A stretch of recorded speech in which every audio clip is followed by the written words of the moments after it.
はい、どうもこんにちは。今日紹介するのはフランスのヘルメットメーカーシャーク。ロレンソ選手やザルコ選手のレプリカが人気ですね。国内の正規輸入品のラインナップとしては FIM レーシング、レース R プロ、スパルタン、ダラクの4つですね。今日は高級ハイエンドモデルに位置するレース R プロの紹介をやっていきたいと思います。はい、まずこちらのレース R プロ、膨体はですねカーボンアラミドファイバー製で、製造国はメイドインタイランドですね。シールドは上下方向に曲面のないシールドを採用。口元も非常に直線的ですよね。そして最大の特徴は後頭部のスポイラー。車のリアウィングみたいな形状のダブルブレードスポイラーが採用されています。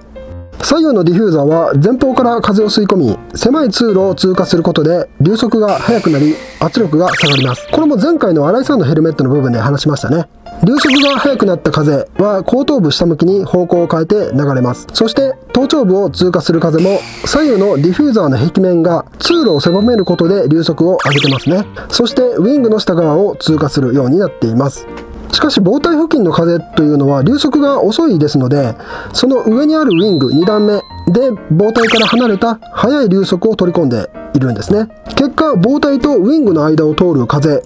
上から左右から流速の速い風に押さえつけられて、膨体の後頭部を下方向に向かって流れるという仕組みなわけですね。こうすることで膨体前後の圧力差を解消し、ドラッグの低減を狙っているわけですね。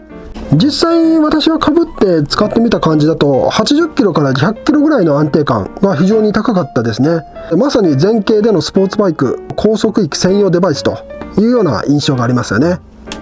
インテークが額に1箇所、前頭部の左右に2箇所、口元に1箇所ついてますね。エアアウトレットは口元に左右に2箇所、頭頂部に1箇所、そして後頭部のディフューザーに2箇所、首元の左右にも2箇所ついてますね。内側はこんな感じ。インテークは口元に1箇所、額に2箇所、そして前頭部には4箇所穴が開いています。エアアウトレットは後頭部に4箇所、首元に左右に2箇所、口元の左右にも2箇所ついています。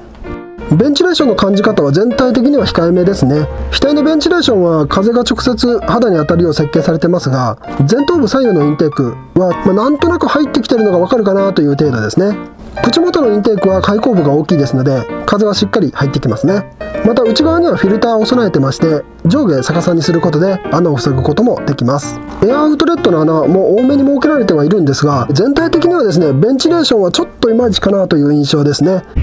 はい、今だいたい60キロから70キロぐらいで走行中です。風切り音はそこそこあるんですが、膨体自体の遮音性、気密性が結構高いので風切り音はあんまり気にならないですね。あとネックロール部分が独立してますんでね、結構顎下周りの気密性も高めてくれてて、顎下周辺の風はかなり抑えてますね。静粛性の感覚で言ったら RX7 に近いかもしれないですね。これはもしかしたら個体差があるかもしれないんですけど、シールドの持ち手の部分がですねずーっと鳴ってるっていうのがちょっと気になりますね。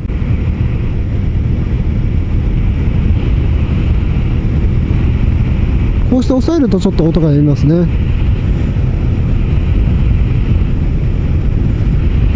はい、重量はこちらですね。今回のレース R プロは一番上、真ん中が大型スポイラーを装着した FIM レーシング、一番下はサンバイザー付きのツーリングモデルのスパルタンとなっています。すべて M サイズを基準にプラスマイナス50から 70g となっていますね。実際私の手持ちのものはですねこれより 200g 以上重いんですけれども、おそらくシールドを外した状態での重量表記かもしれませんね。シールドを外すと大体これぐらい、内装のセンターパッドを外すとこれぐらいの重量になりますね。膨体はですね M サイズと L、XL サイズの2種類となってますね。見た目の大きさもこちら結構変わってきますね。また参考までに RX7 と比較してみました。RX7 は M、L サイズがともに同じ膨体です。M サイズ同士比べるとあまり差がないように見えますね。すべて並べるとこんな感じです。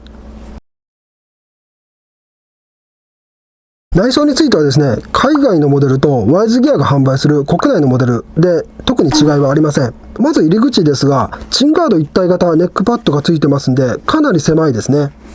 で、脱ぐ時もね、結構耳持っていかれそうですね。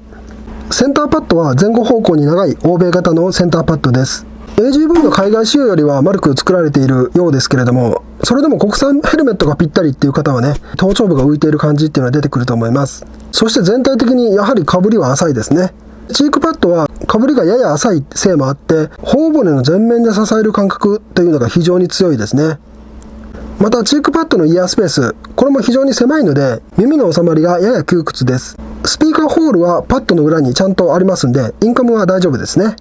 顎紐については当然 D リングが採用されてますね。紐の端っこは磁石で固定できるようになっています。はい、ということで今日はフランスのメーカーシャークのレース R プロを紹介しました。他社メーカーと違って後頭部まで空気を剥離させないっていうこの空力向上を狙う機構が一味違ってて面白いですよね。とはいえね、流線形状がやっぱり空力的には最も効果があるっていうのはね、もう間違いないと思いますんでね。サーキットとか高速走行が多いよっていう人はね、 FIM レーシングがおすすめです。またシャークヘルメットはね、まだ使ってる人も少ないので、人と被りたくないよっていう人にもおすすめですね。ということでまた次回お会いしましょう。それでは。